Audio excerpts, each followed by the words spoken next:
A new Oxford University study is reigniting questions about whether violent video games make people violent. Police were first alerted about the murders by members of an I'm so violent because of Overwatch. online gaming community. The suspect posted about the alleged crimes to the multiplayer adventure fantasy game Perfect World Void, which included pictures. It's being described as one of the most violent and gruesome video games ever produced for a mass market.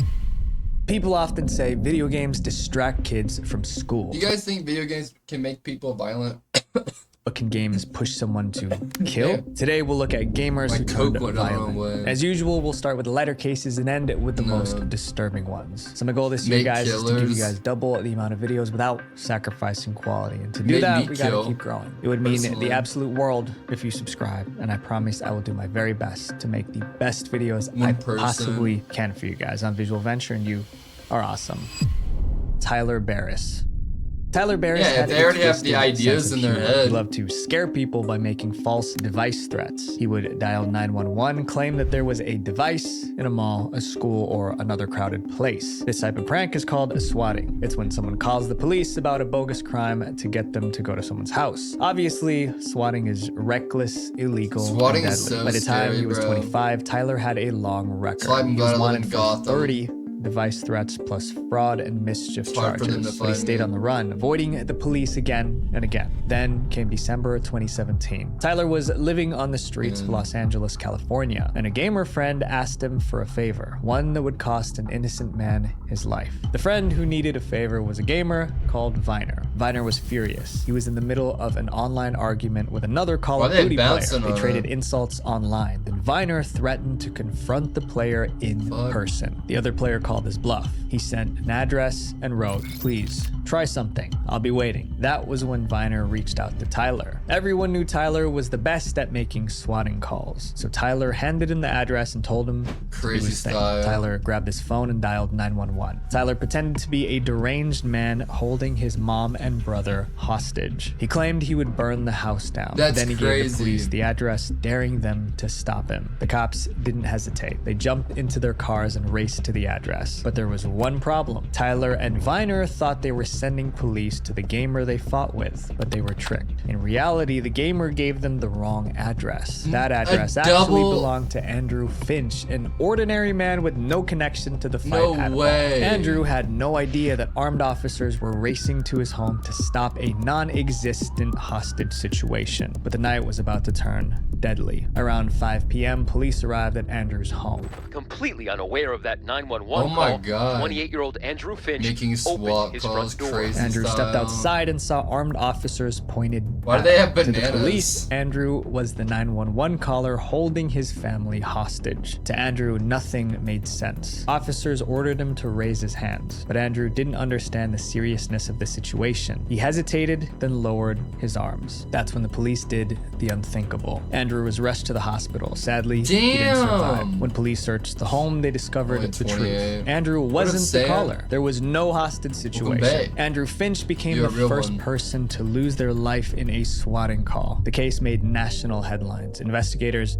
knew it was a swatting call, and they were Chat, determined to keep find your the addy culprit. private. Tyler saw the story on the Wow. news. He realized that his prank ended a man's life, but instead of showing remorse, he decided to brag about it. Tyler tweeted, "That kid's house that I swatted is on the news." That single post made it easy for the police to track him down. No Tyler kidding. was arrested on December 29th, Look at him, just one chat. day after Andrew lost his life. A judge sentenced him to 20 years in Ugh, prison. what a But Tyler wasn't gremlin. the only one held responsible. Bragging Remember about the it. mysterious Call People of Duty love player who that. gave the fake address? His name was Shane. He was tracked down and sentenced to 18 months in prison for his role. This next case is about a streamer who made a Damn. terrible mistake on a live stream. Staz Reflay. Staz Reflay wasn't satisfied Bro, with did life you as a see? Did you see that one streamer that got killed recently by one of her moderators? Basically, he had donated her like over like $50,000, and then like he had done something weird or whatever, and she was like in the community like wanted her to ban him and like get rid of him, and so he was like getting rid of him and like banned him from the Discord and Twitch, and he showed up in real life and stabbed her to fucking death. She was a big streamer too. Oh my god, yeah. And killed her, bro. A viewer. It's crazy, dang. gamer. The problem was money. Staz launched his YouTube channel You hear about this?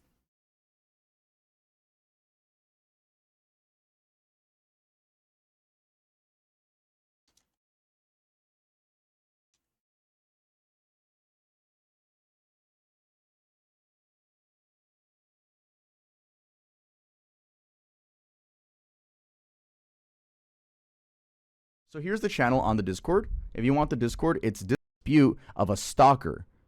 So this he killed her. So we're gonna see.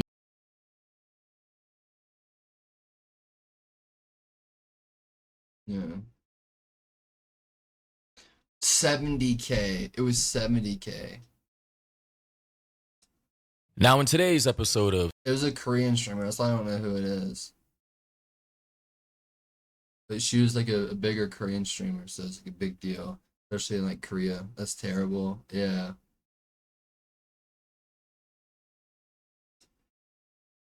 in 2014. He did live streams playing Call of Duty and other games, hoping to make it big Shit as a made me gamer. think of It didn't take Osby, long bro. for him to get frustrated. He wasn't making enough money from gaming, so Staz pivoted. He joined a trend called trash streaming. Trash streams weren't about fun. They were about humiliation. Here's how it worked. The streamer would go live, often surrounded by friends. Then viewers donate money to make them perform dares. It sounds playful until you realize the dares can be anything. Some trash dares were streamers are silly, crazy. like throwing food. Others were extremely dangerous.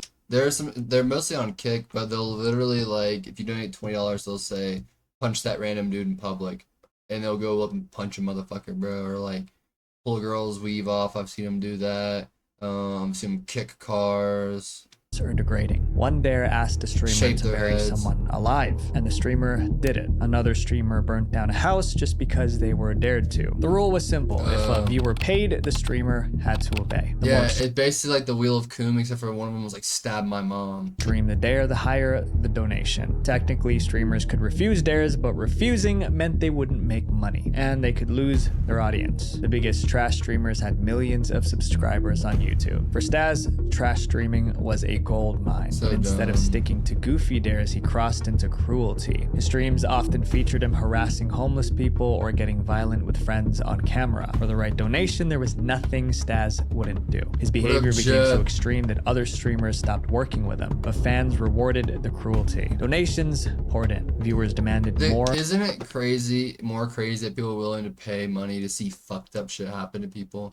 Inappropriate acts. You know what I Soon, mean? they wanted Staz to target his own girlfriend, Valentina. Valentina first appeared on Staz's streams in the fool. summer of 2020. At times, they looked like they really love each other, like the perfect couple. Other times, it seemed like they hated each other. They constantly fought on camera. Staz Yeah. would yell at What a crazy Valentina, life to insulting her in live. front of thousands. The audience noticed, so they pushed Staz to be more aggressive with her. They paid money to see that. Viewers dared Staz to throw eggs at her. He did. They paid him to pepper spray her. He did. The dares escalated into things too disturbing to describe. By September 2020, Valentina had enough. She reported Staz to the police, but no serious action was taken. Even then, Valentina kept showing up for Staz's live streams. Every time she appeared, donations poured in because viewers loved paying Staz to harass her. Then one night, Staz agreed to a dare that would haunt him forever. It was the night of December 2nd, 2020. Staz was streaming with Valentina and his friend Marina. At This some is point, so Marina fucked.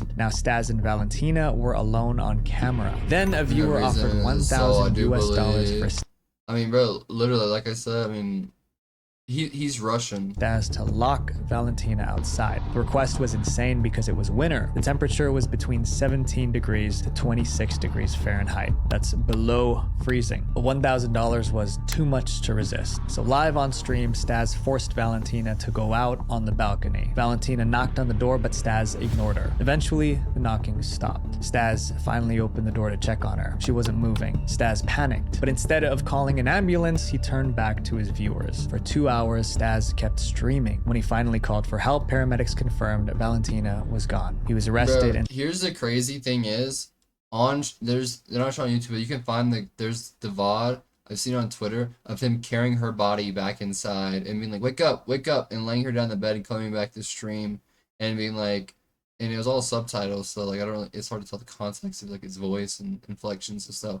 But he was just like, yeah guys, she passed out there. So like basically like left her in the bed to like warm back up and wake back up, and then like went back in there later on and she was dead. And then he pulled her back into the room where his stream is, and he's like, guys, what do I do? And he's like crying and shit and like calling 911. Sentenced to 6 years in a maximum security prison. This 6 next years gamer for destroyed his murder. life for a ridiculous Russia. reason. Menhaz Zaman. Got cold in this Menhaz room. Zaman's parents What up, didn't just Moo-moo? encourage him to get good grades, they demanded it. Menhaz grew up in Canada, but his parents were immigrants from Canada. Bangladesh. They were Oh, strict about everything, but Canada. most of all, they wanted Menhaz to do well in He's school and trash, become an disgusting for engineer. real. For context, academic achievement is a huge deal in Bangladeshi culture. Failing school isn't just personal, it can bring shame to the entire family. For Menhaz, the pressure was suffocating. In 2015, he gave his parents the news they wanted to hear. He told them he was accepted into York University, one of Canada's top colleges. They were thrilled. Of course, Monrose and Momotaz were extremely pleased to hear the news, and this solidified his position as the golden child Dude, of the we family. watched this. Yeah, that Menhaz guy's was the YouTube golden before. child of the family, the obedient, respectful, and studious son. But the truth was far more embarrassing. Menhaz lied to his family. He didn't get admitted to York University. His grades weren't good enough. But Menhaz couldn't bear to disappoint his parents, so he lied and quietly enrolled Christmas at a tree, lesser is it known not the college. same? Even at this easier school, he struggled. He failed his classes and eventually dropped out. Now he wasn't attending college at all. Still, the lie continued. He couldn't face his parents and admit failure. Each morning, Menhaz's parents watched him leave the house. They thought he was heading to campus. In reality, he was wandering through shopping malls or worked out at the gym. When he wasn't doing that, he was online playing a game called Perfect World. He also spent hours chatting on the game's Discord server. But lies can't last Discord. forever. A college degree takes He was a 3 or Discord 4 kitten. years. Soon, the day Menhaz was supposed to graduate arrived. July 28th, 2019. Menhaz began to spiral. At this point, most people would come clean, but this was a secret he wanted to keep at any cost. They're So not. instead of disappointing his parents, he Might decided as well to be. end them. The day before the graduation, Menhaz sent this message on the Discord gaming Instead of telling your parents, hey, I didn't actually go to college and graduate, I lied to you, I'm going to kill them. Hello? server. Gonna end my parents and go to jail, yo. Other players brushed it off. Menhaz was known for crude, offensive jokes, but this wasn't a joke. Wow. Minutes later, he posted photos of his lifeless family. Still, people didn't buy it.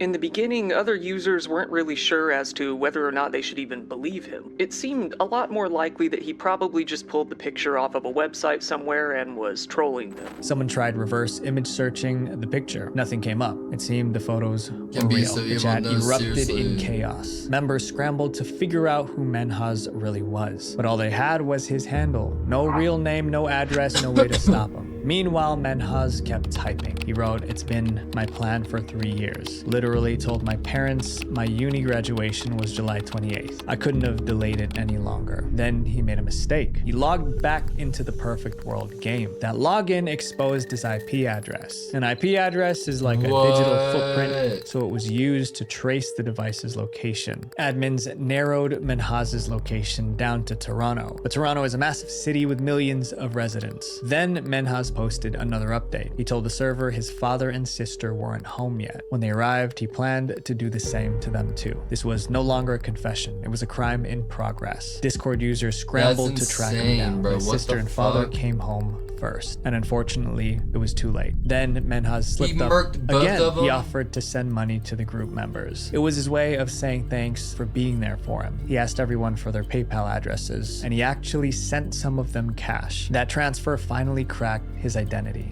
It revealed his name. Police were alerted immediately. Officers surrounded his home. When we got to the Insane. front What door the of the house, that's fuck? where we confronted the man, that 23-year-old man who's now in custody. Before they entered, Menhaz typed one final Discord message. "The police are here. Goodbye." At the trial, Menhaz pleaded guilty. He Bro was live posting on Discord his crimes and going to jail. was sentenced to life in insane. prison What the with no fuck? possibility of parole until age 64. This next gamer couldn't tell the difference between reality and games. Devin Moore. In 2003, Devin Moore was just like that. 20, but his life was already filled with problems. His childhood was brutal. His father forced him to work long hours and punished him harshly. There was no love in the home. Over time, Devin grew to hate his father. Despite everything, he tried to rise above it. He had no criminal record and earned straight A's in school. He was even accepted into the U.S. Air Force. He was due to leave for service at the end of the summer in 2003. But the problems at home wore him down. Devin spent more and more time locked in his bedroom. There, he spent hours playing video games. His favorite was Grand Theft. I'm not gonna lie, bro. If there was ever a direct attack on United States soil and we declared war with another country, bro, I would go to war. I would go fight. Clip it right now. I would volunteer, bro. You know what I mean, bro? I'm not gonna let that shit slide. Support you no matter what.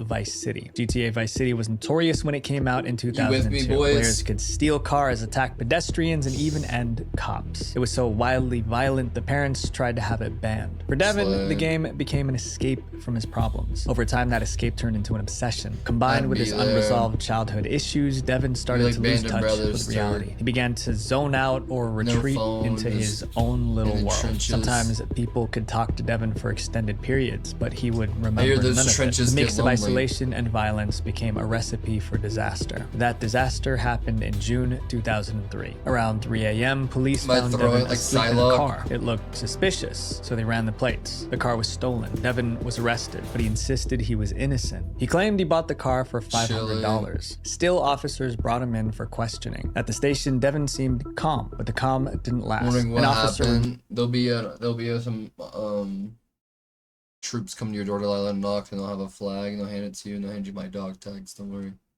I'd support you. I failed the test. Damn. Moved Devin's handcuffs to take fingerprints. Then it happened. Then suddenly, inexplicably, more snapped. Devin grabbed the officer's weapon and fired. 2 officers were hit. Devin then ran to the station and found another officer in the dispatch room. He did the same to him too. In less than a minute, 3 officers were gone. Then Devin acted out something straight from GTA. Bro's John stole Wick. a car. Along the way, Moore had grabbed a set of car keys. He went out the door to the parking lot, jumped into a police cruiser, and took off. But this wasn't a game. Police caught him within hours. When arrested, Devin showed no remorse. Instead, he said, "Life is like a video game. You gotta end sometimes." Devin went to trial, but his defense team tried to explain the violence. That's crazy. They blamed Devin's actions on playing video games from the Grand Theft Auto series, in which players shoot police officers and steal cars. Interestingly, the crime mirrored stuff he did in the game. When the media heard that, they ran with it. Devin Moore was, in effect, trained to do what he did. He was given a murder simulator. There were headlines like GTA made me do it. Devin pleaded not guilty by reason of mental defect. His defense argued that his abusive childhood and obsession with GTA caused him to enter a disassociative state when he committed the crime. Bro, the jury he was didn't in accept GTA it. They in decided real life. Devin knew exactly what he was doing. He was given the ultimate punishment, injection. This next case is about a gamer who would go to any length to play his favorite game. Daniel Petrick. Can violent video games affect a child's behavior? Daniel Petrick's parents thought they could. They set a strict rule for all their kids: no violent video games. 15-year-old Daniel was fine with his parents' ban on violent games. He was more interested in sports. He spent most of his time outdoors playing football. He even made the town's football team.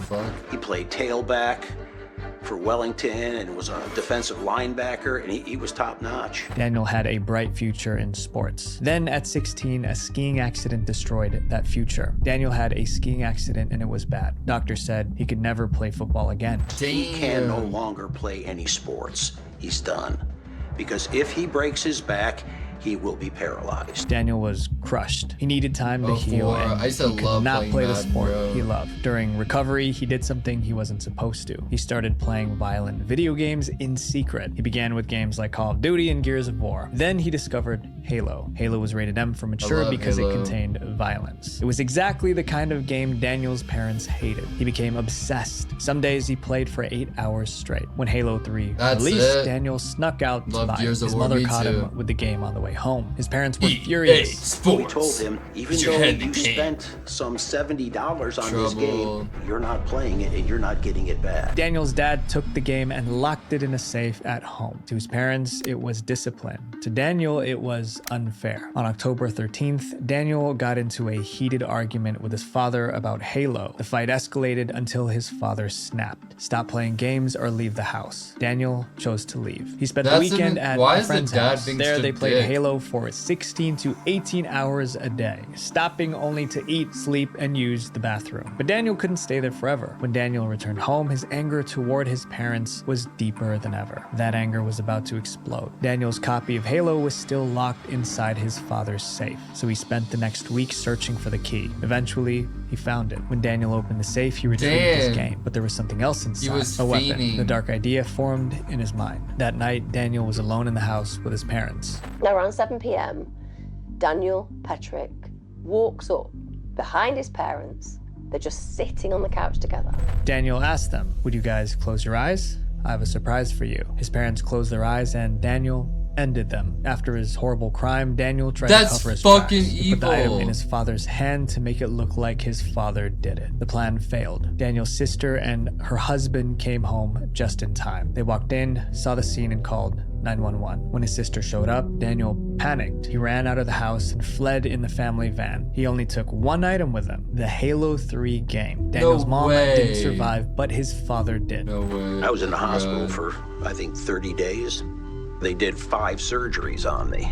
From his hospital bed, Daniel's dad told investigators what really happened. Police tracked Daniel down and arrested him. Even in handcuffs, Daniel tried to blame his father. People couldn't believe it. What the kid the did fuck? all this because they took his game away. At trial, Daniel's lawyers argued his What an gaming easy, addiction warped his crazy sense of reality. motherfucker. In other words, he didn't know what he was doing. The court Goddamn, my rejected the God. insanity defense. Daniel was sentenced to 23 years in prison with the possibility of parole. What happens when you mix That's dangerous heartbreaking. substances with one of the most violent games ever made? Your ma and pa. Warren LeBlanc.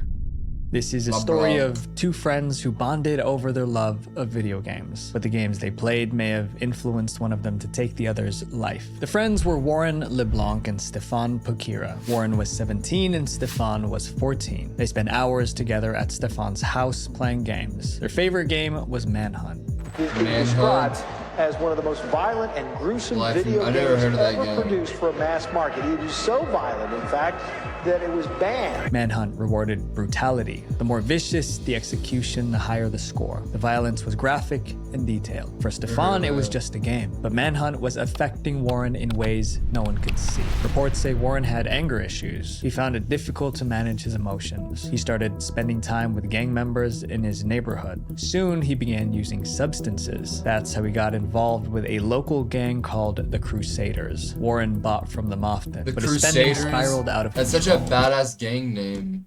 Spin the wheel. No motherfucking way. Moo Moo! That's my bestie. That's my bestie. Let's motherfucking go. Chat. This is the motherfucking first spin of stream weekend. Shout out Moo Moo! Welcome home. Be nice. Let's fucking go, chat. I really do appreciate it. You like my Green Day shirt, by the way? You fuck with it? Let's fucking go, chat. Turn up, it's time to spin this motherfucker. Shout out Mulan!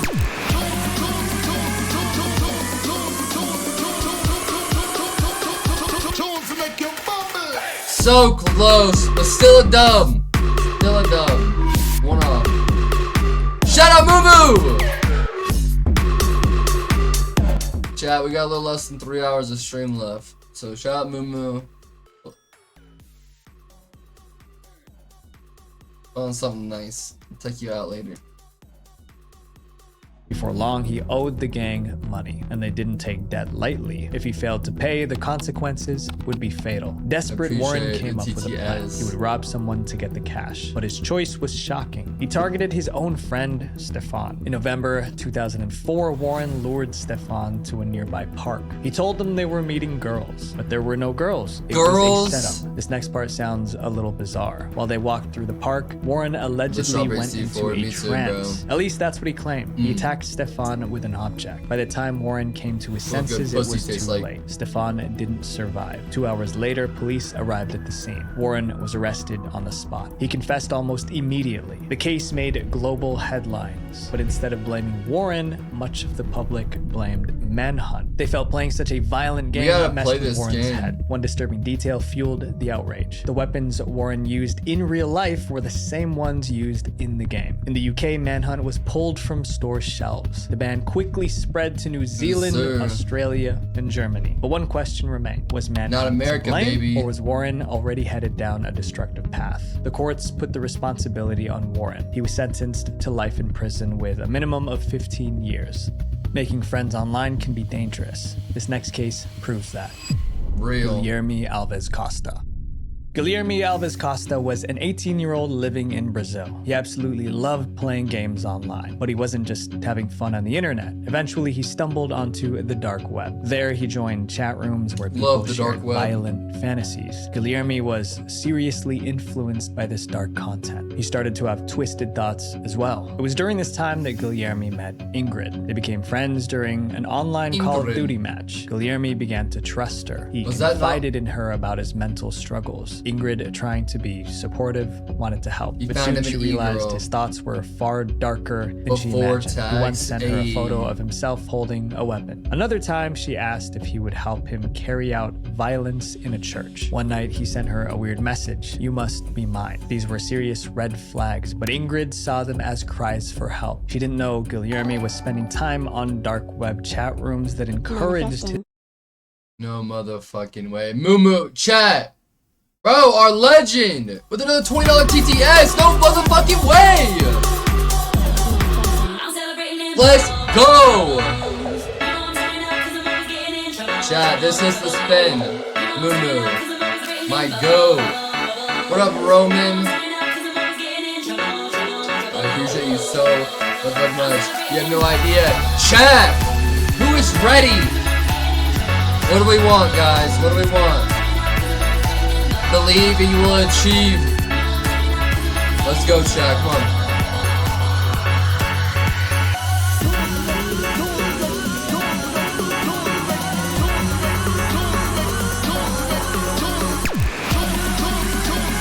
Damn.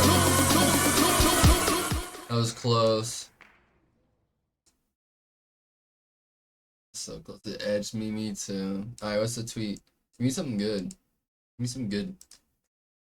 His fantasies. Eventually, they started meeting in person. Ingrid visited his home, met his mother, and played games with him. Ingrid thought Guilherme was getting better. He wasn't. He was actually getting worse. Guilherme started hearing voices in his head. He was in a very dark place. On February 22nd, 2001, Guilherme texted Ingrid. He said he was feeling sad and wanted her to visit. Ingrid agreed. She arrived around 10 a.m. The two were alone at home. They talked and played Call of Duty. At one point, they took this photo together. But around 1 p.m., Guilherme snapped. He attacked Ingrid with an object. She didn't survive. Then he took photos of the crime scene and posted them online, like he was proud of himself. Social media went into a meltdown. Police raced to Guilherme's home and arrested him. When police asked why he did it, his answer was chilling: "Because I wanted to." Guilherme was sentenced to 14 years in prison. Doctors later diagnosed him with persistent delusional disorder and antisocial personality disorder. He's currently receiving psychiatric treatment behind bars. This next gamer was the worst kind of evil. Stephen McCullough. On December 18th, 2022, police in Northern Ireland received a call about a crime. Someone ended 32-year-old Natalie McNally in her own home. There were no signs of forced entry. That meant Natalie likely let her killer inside. Her body was discovered by her boyfriend, Stephen McCullough. He was the one who called the police. Stephen was taken to the station for questioning, but he was quickly ruled out as a suspect. Stephen had an airtight alibi. Stephen ran a YouTube channel where he reviewed toys and collectibles. Hello, YouTube viewers and random Doctor Who fans, or hello friendos. I don't know how to introduce these. He was also a gamer. And on the night of the crime, Stephen was doing a live stream playing games for 6 hours straight. It's just floating. Right, drop the bomb on the target. The video was still up on his YouTube channel. Stephen was on camera the entire time. Apart from that, Stephen didn't have a motive to hurt Natalie. They seemed like a happy couple. They were even expecting did he make a pre-recorded stream like, I mean, like, you guys know, like, during the cold-a-thon, so I take breaks and I play, like, a YouTube video. Did he, like, record himself, like, just playing like he was live and then, like let it go live on his channel? I'm eating such a mid-sandwich that sucks stream for this Krilling. Baby together. There's no red flags on either side of the couple. Like, they seem like they would both be amazing parents. The investigation continued. Police dug deeper into Natalie's relationships. That's when they realized that Steven did have a motive to harm Natalie. When investigators searched Natalie's phone, they saw strange messages. It turns out she was secretly chatting with her ex-boyfriend. Just 3 days before the incident, she exchanged 33 WhatsApp messages with that ex. Some of these messages were romantic. Detectives believed Steven saw those messages, and he was probably mad. Now, cops had a theory. A jealous boyfriend who discovered his partner texting her ex. But suspicion wasn't enough. To arrest Steven, they needed to dismantle his alibi, the live stream. At first glance, the live stream cleared Steven, but experts noticed strange details. Throughout the video, Steven kept reminding viewers that he was live. Hey, and we're live. That's the fun of being live. So I just thought, why not? I'm gonna do a live stream. He also claimed he couldn't read the chat. Because this streaming software is kind of up the left, it means I can't check the live chat, which is a real shame. That was unusual. Why go live if you can't interact with your viewers? Crazy. Cyber experts were invited to analyze the live stream footage, and they all had the same conclusion. The stream wasn't live. Steven recorded it days earlier and played out as if it was live. His alibi collapsed. When confronted with the evidence, Steven admitted the truth. The stream wasn't live. His news story was that on the night of the crime, he was drinking. Chat. I'm live. It's 7/26, 10/11/2025. Turkey Poot, Caught Snowflake, Alina, Liz Beams, Delulu, Drake, Mulan. I'm live. I'm a real person. I'm a real boy. In his house and fell asleep, but he had no witnesses to back it up. Then detectives found another piece of evidence against Steven. CCTV cameras near Natalie's home captured a man who looked just like Steven. The evidence was overwhelming. On January 31st, about a month after the crime, police arrested Steven again. His case went viral on the internet. I think this is the only time that someone has tried to use a live stream to prove their innocence and act as a smokescreen to cover up their crimes. Steven pled not guilty. His trial is still scheduled for November 2025. Games can bring people together from all over the world, but it can also isolate you from the real world. My friends, don't let a virtual world become more important than the life you're actually living. Fuck that.